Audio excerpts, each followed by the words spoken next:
Hello, everybody, and welcome to our daily check-in. It's Monday. It's a little cold and gloomy out. I have my sunglasses on today because the breeze is making my eyes water. And speaking of breeze, I got my lovely Drew Brees jersey on. Go Saints! I'm feeling my Louisiana vibe. My hat for Crazy Hat Day is huge. It reminds me of something that I would have worn maybe at like a Mardi Gras celebration in New Orleans. I got my LSU for the national champions and my Saints jersey. I guess I'm feeling very nostalgic today. So we're going to start off with a couple of name fives because I haven't done it in a while.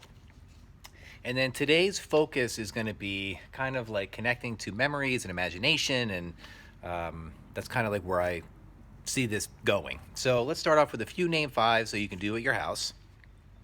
The first one is, can you name five brands of toothpaste?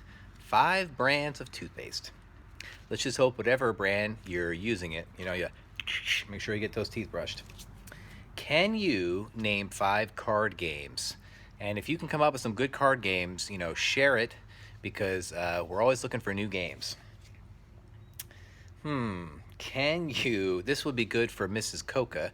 Can you name five boy bands? We know she loves her Jonas Brothers, so shout out to them in her honor, the Jonas Brothers from Mrs. Coca. Okay, can you name five things that people collect?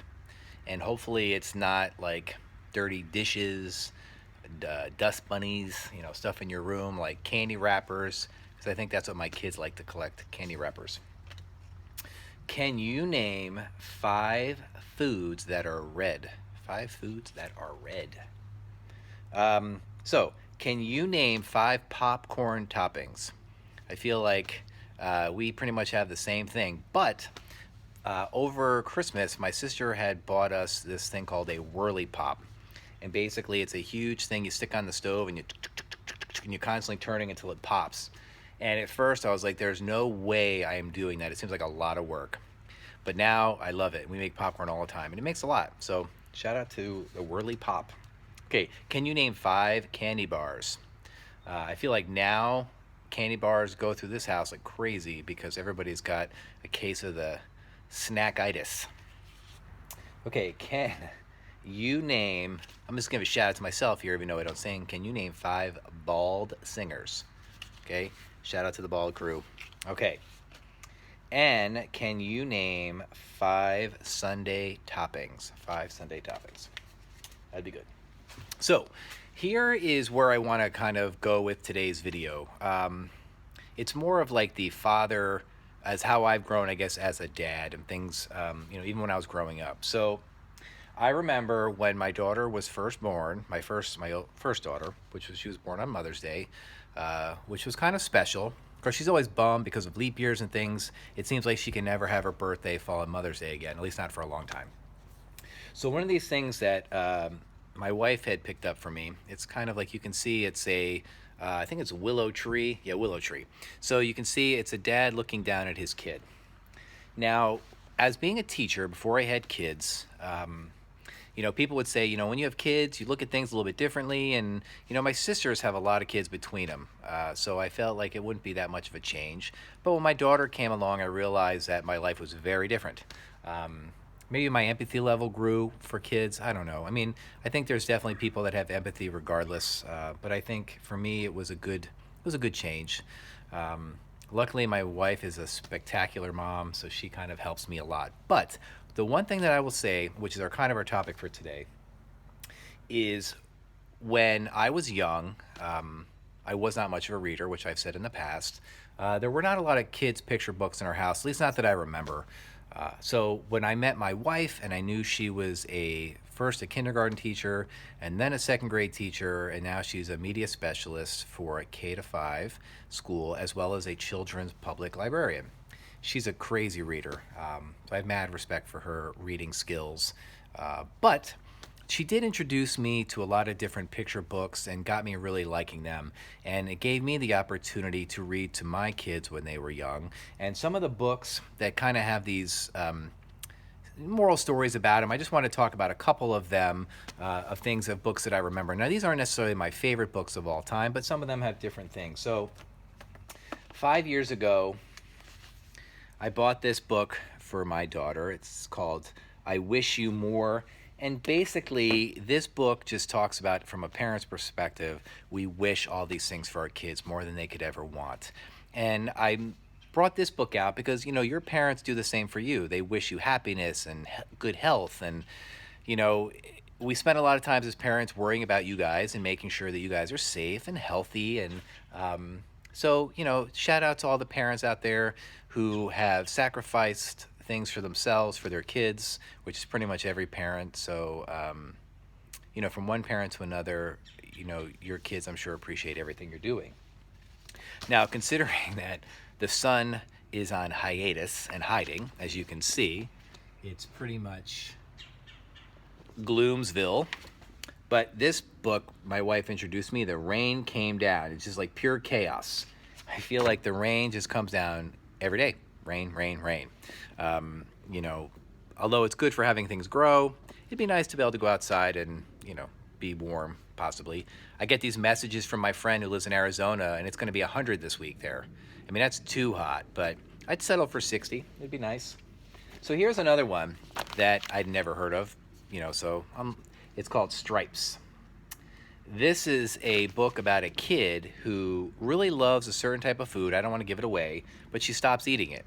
And because she stops eating it, she gets all these stripes. And kind of the concept of this book is basically, you got to be who you are. If you like certain things, it's okay to like those things. If you like certain foods, it's okay to like those foods. Don't let anybody make you feel bad about things you like. Like my older daughter, puts cucumbers on pizza. I think it's kind of disgusting, but she loves it, so who am I to judge? Now, these two books are kind of sequel books, and when my wife found out that I never heard of this book, she was shocked. So this book, the monster at the end of this book, I remember reading this for the first time thinking like, oh my God, this was an awesome book. And then she's like, well, it gets better because now there was a sequel, another monster at the end of this book, or at the end of the book. And I remember reading those stories to my kids, and they would crack up, and I would laugh because I got to play into character and use my imagination. Now, as you know, we do the Rainbows of Hope, where you look around the neighborhood and you see rainbows. But there's also other things going around based on this book. We're going on a bear hunt. That book I used to love reading to my kids, but now there are towns that are putting like stuffed animals in the window, so when little kids go on a bear hunt, so to speak, they can see them, which I thought was pretty awesome. Now, this particular book, and I'm sorry this feels like a library session, but I'm just trying to get you to understand certain things. So here, Room on the Broom. This was my younger daughter's, one of her favorite books.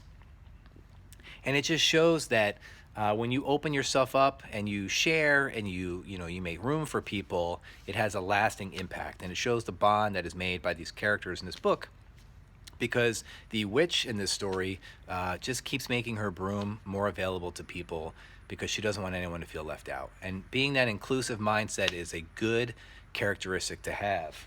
Now, there's only two more.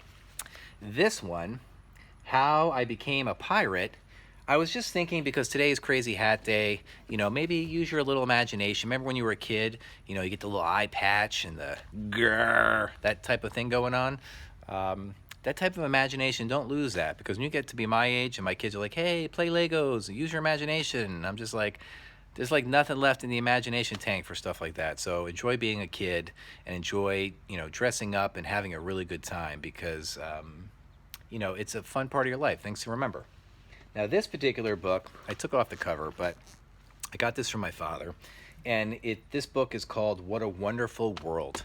And this book has a lot of meaning to me because it's based on Louis Armstrong's song, What a Wonderful World. My stepfather, who I talked about in a previous video, who, he loved New Orleans. It was one of his favorite places in the world. And he loved that song by Louis Armstrong. And when I was married, when I got to dance with my mother, when you had the mother-son dance, I danced to that song because that song has had such an impact. And then my father gave me that book. It was just kind of like solidifying my connection to that tune. So it's Louis Armstrong's What a Wonderful World. I love that tune. Now, the last thing I want to show you, as I said previously, Mrs. West gave me this idea. Now, this is totally copied. I found this, she gave it to me on Facebook, and I tried to copy it the best I can so I can have it in my house. And that's this. That's the, I'll leave this up just for a second. I really enjoyed making this with my kids because now down the line I can see the different hand sizes, and I can really remember this moment. Now, another cool thing that I was super psyched about is my daughter's bird feeder. I actually saw a bird in it. I couldn't believe it. I didn't think it was going to happen, actually, but it did. So what's the whole point of today's thing? Books tell us a lot of moral stories, and they try to teach us a lesson, whether it's be caring, be understanding, persevere, think of others, tell people you care about them, be yourself. So I'm just asking you, just continue being you, okay? You really learn a lot about yourself in situations like this, right? So this is good character building. It teaches you to persevere, it teaches you patience, it teaches you to tolerate others, because I saw a funny meme that somebody sent me that said, can you please stop, can you please blink a little quieter? Blink a little quieter. You know how hard that is to blink a little quieter? I don't know if it's quite gotten to that in our house, but it could be in some of your houses, who knows? So just be yourself, have a good time, get your crazy hat on today if you go to my school. If you don't, put a crazy hat on anyway. Enjoy yourself. So as always, I'm thinking about you guys. Maybe use this week as an opportunity to go back and look at some of your old picture books and look at them. The artwork in picture books are so good. And, I enjoy reading them even as an adult, okay? Don't let anyone tell you you can't read a picture book just because you're an adult or old. I say to that. I like reading those books because they're enjoyable. And just like always, the parents out there, when I think of this, I know you're looking at your kids when they were born in that same way. If kids only knew how much we, love and cared about them, but they will down the line. But just know that I know you guys are doing a great job. Be proud of yourselves and have a wonderful day and a wonderful week. All right, until our next check-in, peace out.